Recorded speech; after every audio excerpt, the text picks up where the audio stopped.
चमोली से बड़ी खबर है जहां हेमकुंड साहिब की पहली तस्वीर सामने आई है। ये बड़ी खबर आपको बता रहे हैं चमोली से। गुरु आस्था पथ पर कम नजर आ रही है बर्फ। हिमालयी क्षेत्र बिना बर्फबारी के सूने पड़े हैं। हेमकुंड साहिब में भी दिख रही मौसम की बेरुखी। दिसंबर महीने के मध्य में हुई थी बर्फबारी। जनवरी महीने में जहां इन दिनों पूरा चार धाम पंच केदार समेत पूरा उच्च गढ़वाल हिमालय पर्वत श्रृंखलाएं बर्फ से आगोश में समाई रहती थी, इस साल उसके उलट जनवरी एक सप्ताह बीतने को है, लेकिन मौसम बिल्कुल शुष्क बना हुआ है। हिम क्रीड़ा स्थली औली समेत तमाम ऊंचे उच्च हिमालय क्षेत्र बिना बर्फबारी के सूखे तिब्बती पठार बने प्रतीत हो रहे हैं। यही हाल लोकपाल घाटी में स्थित हिंदू सिख आस्था केंद्र श्री लोकपाल हेमकुंड साहिब क्षेत्र का भी है। गुरु गोविंद सिंह जी की तपोस्थली श्री हेमकुंड साहिब धाम में भी 14,500 फीट की ऊंचाई पर मौसम की बेरुखी साफ नजर आ रही है। जनवरी महीने में इस गुरु आस्था पथ पर बहुत कम बर्फ नजर आ रही है। गुरुद्वारा हेमकुंड साहिब समेत अमृत सरोवर के आसपास हालांकि 2 से 3 फीट बर्फ अभी मौजूद है, जो दिसंबर महीने के मध्य हुई बर्फबारी के चलते दिख रही है।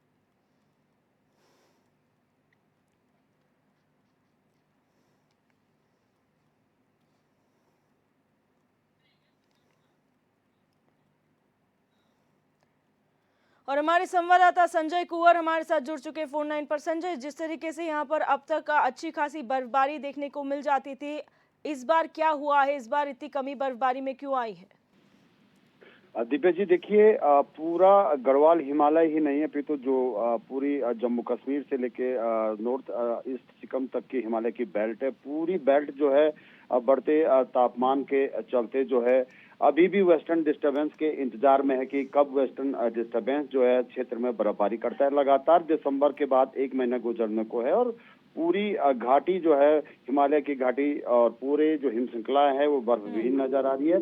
अभी भी उम्मीद है कि जो 10 जनवरी को एक विक्षोभ इस क्षेत्र की ओर आएगा, तो उससे कयास लगाए जा रहे हैं कि एक और विक्षोभ जो है यहाँ पे बर्फबारी ला सकता है। फिलहाल आप देख रहे हैं कि जो हेमकुंड साहिब है 14,500 फीट पर अभी हिंदू आस्था सिख आस्था का जो ये केंद्र है, यहाँ पे गुरु गोविंद साहिब जी की तपोस्थली यहाँ पे है, यहाँ पे लोकपाल तीर्थ भी मौजूद है। लेकिन जिस पिछले वर्ष की तुलना में इस बार जो है आस्था पर्व पथ पे जो है काफी कम बर्फ नजर आ रही है। जो हेमकुंड साहिब गुरुद्वारा प्रबंधन ट्रस्ट के जो ट्रस्टी होते हैं और जो लोग सेवादार हैं, प्रबंधक हैं, वो लोग मंथली रैकी के लिए अपने गोविंद गुरुद्वारे की ओर जाते हैं। लेकिन इस बार जो है आसानी से लोग जो है जो गुरुद्वारा कमेटी के जो पदाधिकारी हैं, जो सेवादार हैं, वो हेमकुंड साहिब पहुंच चुके हैं। उन्हीं के द्वारा ये तस्वीरें शेयर की गई हुई है और साफ नजर आ रहा है कि जो लेक है, जो अमृत कुंड है, उसमें तो फिलहाल 2 से 3 फुट आसपास बर्फ नजर आ रही है। लेकिन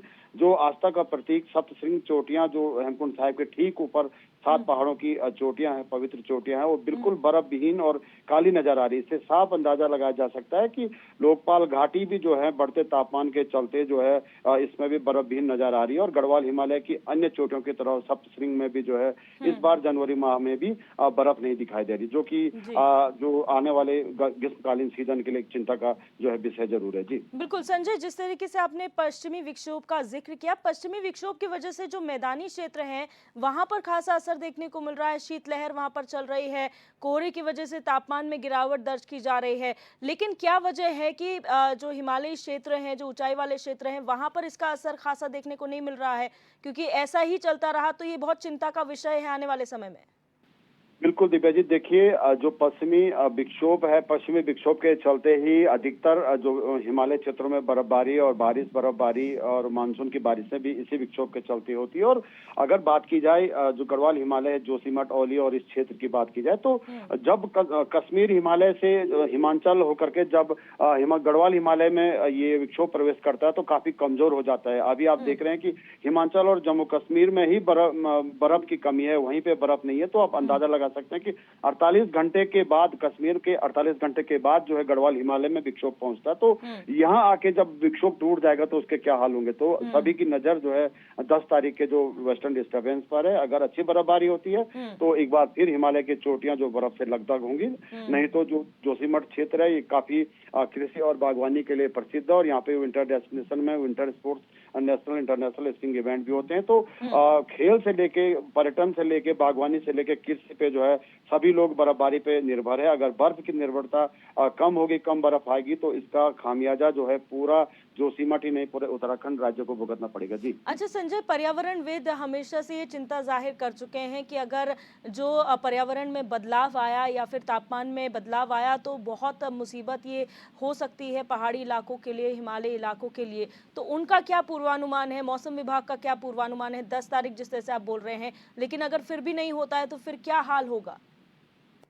अब पश्चिमी विक्षोभ का जो अंदेशा जताया जाता है वो वीकेंड जो प्रति घंटे के हिसाब से बदलता रहता है, और इसलिए जो पश्चिमी विक्षोभ है उस पर ज्यादा भरोसा न करते हुए अगर पर्यावरणविदों की राय मानी जाए तो लोगों का भी यही कहना है कि पूरा एशिया का जो एक बेल्ट है, पूरी हिमालय की एशिया की बेल्ट है, रसिया से लेके कश्मीर से लेके हिमाचल, नॉर्थ ईस्ट से लेके गढ़वाल हिमालय, पूरा ये बेल्ट जो है अभी सूखा रेगिस्तान बना हुआ है और पूरी बिना बर्फबारी के जूझ रहा है। और ऐसे में अगर इसी तरह बर्फबारी नहीं हुई तो आने वाले समय में जो हिमालय के जो स्रोत हैं, जो ग्लेशियर हैं, जो रिचार्ज होते हैं बर्फबारी के बाद, जो है आने वाली गर्मी के सीजन में पानी की किल्लत पड़ सकती है। और अगर प्राकृतिक स्रोत और झरने रिचार्ज नहीं होते हैं तो गढ़वाल हिमालय में भी जो पीने का पानी जो होता है, जो सप्लाई होती है, उस पर भी काफी जो है दिक्कत आने वाले समय हो जाएगी। जी, बहुत शुक्रिया संजय हमारे साथ जुड़ने के लिए और तमाम जानकारी साझा करने के लिए। तो ये तस्वीरें जो हैं हेमकुंड साहिब की हैं, जहां पर जो गुरुद्वारा कमेटी है उनके लोगों ने यहाँ पर ये तस्वीर साझा की है और सोशल मीडिया पर ये चिंता का विषय इसलिए बनता जा रहा है क्योंकि इस समय पर जो तमाम हिम चोटियाँ हैं वो बर्फ से ढकी हुई नज़र आती थी, लेकिन कहीं ना कहीं सूनी पड़ी हुई हैं और यहाँ पर बंजर एक तरीके से नज़र आ रही है सारी पहाड़ियाँ। ये कहने के लिए काफ़ी है कि तापमान में किस तरीके से तेज़ी से गिरावट आ रही है, पर्यावरण में बदलाव आ रहा है।